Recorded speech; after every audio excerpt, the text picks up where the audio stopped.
Hi friends, ಎಲ್ಲರೂ ನಮಸ್ಕಾರ. Video screen ಮೇಲೆ ಬರ್ತಾ ಇದೆಯಲ್ಲ ಫೋಟೋ ಮೂವಿಂಗ್ ಎಫೆಕ್ಟ್, ಅದು ಕೈನ್ಮಾಸ್ಟರಲ್ಲಿ ಯಾವ ರೀತಿ ಎಡಿಟ್ ಮಾಡೋದು ಅಂತ ನಾನು ನಿಮಗೆ ಈ ವಿಡಿಯೋದಲ್ಲಿ ತಿಳಿಸ್ಕೊಡ್ತೀನಿ. ಸೊ ಯಾಕಪ್ಪ ಅಂತಂದರೆ ಒಬ್ಬರಿಗೆ ಅಲೈಟ್ ಮೋಷನ್ ಅಪ್ಲಿಕೇಶನ್ ಯೂಸ್ ಮಾಡೋಕ್ಕೆ ಬರ್ತಿರಲ್ಲ, ಅದಕ್ಕೆ ನ್ಯೂ ಆಗಿ ಬಂದಿರತಕ್ಕಂಥ ಅಪ್ಲಿಕೇಶನ್. ಅದಕ್ಕೋಸ್ಕರ ಕೈನ್ಮಾಸ್ಟರಲ್ಲಿ ಯಾವ ರೀತಿ ಫೋಟೋ ಮೂವಿಂಗ್ ಎಫೆಕ್ಟ್ ಮಾಡೋದು ಅಂತ ನಾನು ನಿಮಗೆ ಈ ವಿಡಿಯೋದಲ್ಲಿ ತಿಳಿಸ್ಕೊಡ್ತೀನಿ. ಇದನ್ನು ಒಂದು 5 ರಿಂದ 6 ನಿಮಿಷದೊಳಗಡೆ ತಿಳ್ಕೊಂಡು ಬಂದ್ಬಿಡೋಣ ಬನ್ನಿ. ನಾನೇ ನಿಮ್ಮ Venki creation Kannada YouTube channel.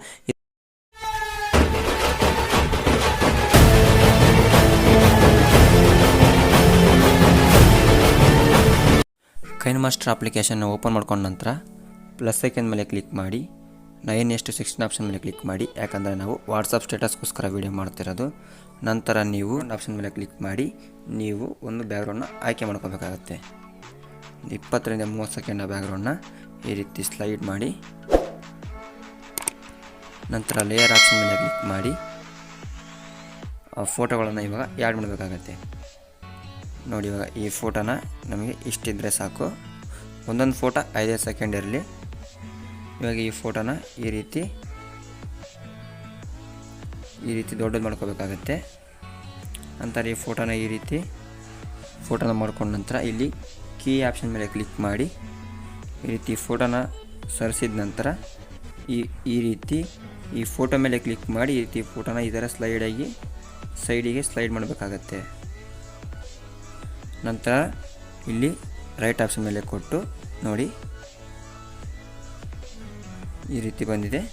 ನಂತರ ಮತ್ತೆ ನೀವು ಇಲ್ಲಿ ಈ ಫೋಟೋ ಇರುವಾಗಲೇ ಮತ್ತೆ ಲೇಯರ್ ಆಪ್ಷನ್ ಮೇಲೆ ಕ್ಲಿಕ್ ಮಾಡಿ ಮತ್ತೆ ನೀವು ಒಂದು ಫೋಟೋನ ಮತ್ತೆ ತಗೋಬೇಕಾಗತ್ತೆ. ಮತ್ತೆ ಇವಾಗ ಫೋಟೋನ ಆಯ್ಕೆ ಮಾಡ್ಕೋಬೇಕಾಗತ್ತೆ. ನೆಕ್ಸ್ಟ್ ನಾನು ಇವಾಗ ಈ ಫೋಟೋನ ಆಯ್ಕೆ ಮಾಡ್ಕೊತೀನಿ. ನಂತರ ಈ ಫೋಟೋನು 5 ಸೆಕೆಂಡ್ವರೆಗೂ ಸ್ಕ್ರೋಲ್ ಮಾಡಿದ ನಂತರ ಮತ್ತೆ ಈ ಫೋಟೋದ ಮೇಲೆ ಕ್ಲಿಕ್ ಮಾಡಿ ಈ ರೀತಿ ಮತ್ತೆ ಈ ಫೋಟೋನ ದೊಡ್ಡದು ಮಾಡ್ಕೋಬೇಕಾಗತ್ತೆ.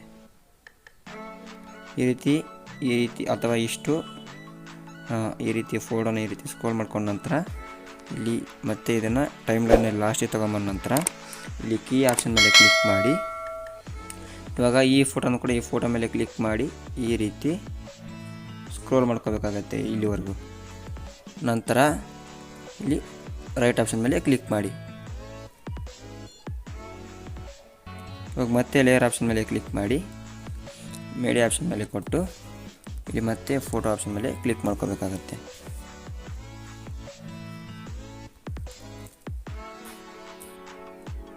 ಇದನ್ನು ಕೂಡ 5 ಸೆಕೆಂಡ್ವರೆಗೂ ನಂತರ ಈ ರೀತಿ ಈ ಫೋಟೋನ ಕೂಡ ದೊಡ್ಡದು ಮಾಡ್ಕೋಬೇಕಾಗತ್ತೆ. ಇಷ್ಟು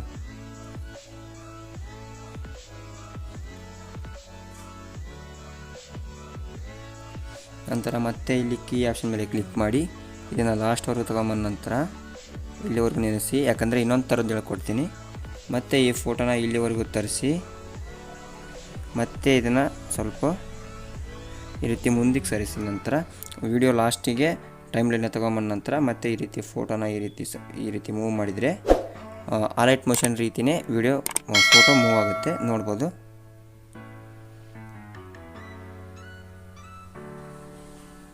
ಈ ರೀತಿ ಮೂವ್ ಆಗುತ್ತೆ. ಇಲ್ಲಾಂದರೆ ಸ್ವಲ್ಪ ಈ ರೀತಿ ಝೂಮ್ ಮಾಡಿಕೊಂಡ್ರು ನಡೆಯುತ್ತೆ. ನಂತರ ಮತ್ತೆ ಲೇಯರ್ ಆಪ್ಷನ್ ಮೇಲೆ ಕ್ಲಿಕ್ ಮಾಡಿ ಮತ್ತೆ ಮೀಡಿಯಾ ಆಪ್ಷನ್ ಮೇಲೆ ಕ್ಲಿಕ್ ಮಾಡಿದ ನಂತರ ಮತ್ತೆ ನಾವು ಇವಾಗ ಫೋಟೋನ ಆಯ್ಕೆ ಮಾಡ್ಕೊಳ್ಳೋಣ.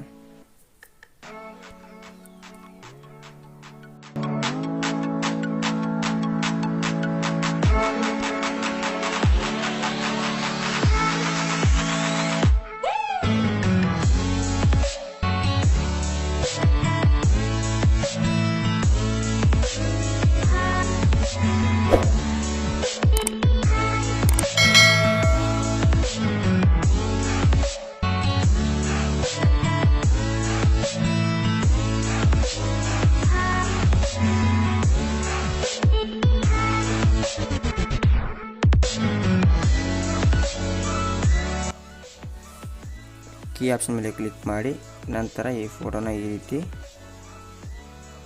ಸ್ಲೈಡ್ ಮಾಡ್ಕೋಬೇಕಾಗತ್ತೆ. ನಂತರ ಮತ್ತೆ ಟೈಮ್ ಲೈನ್ನ ಸ್ವಲ್ಪ ಮುಂದಕ್ಕೆ ಸರಿಸ್ಕೊಂಡ ನಂತರ ಮತ್ತೆ ಈ ರೀತಿ ನೋಡಿದ್ರೆ ಸೇಮ್ ಅಲೈಟ್ ಮೋಷನ್ ರೀತಿಯೇ ನಾವಿಲ್ಲಿ ಫೋಟೋ ಮೂವಿಂಗ್ ಎಫೆಕ್ಟ್ನ ಮಾಡ್ಬೋದು.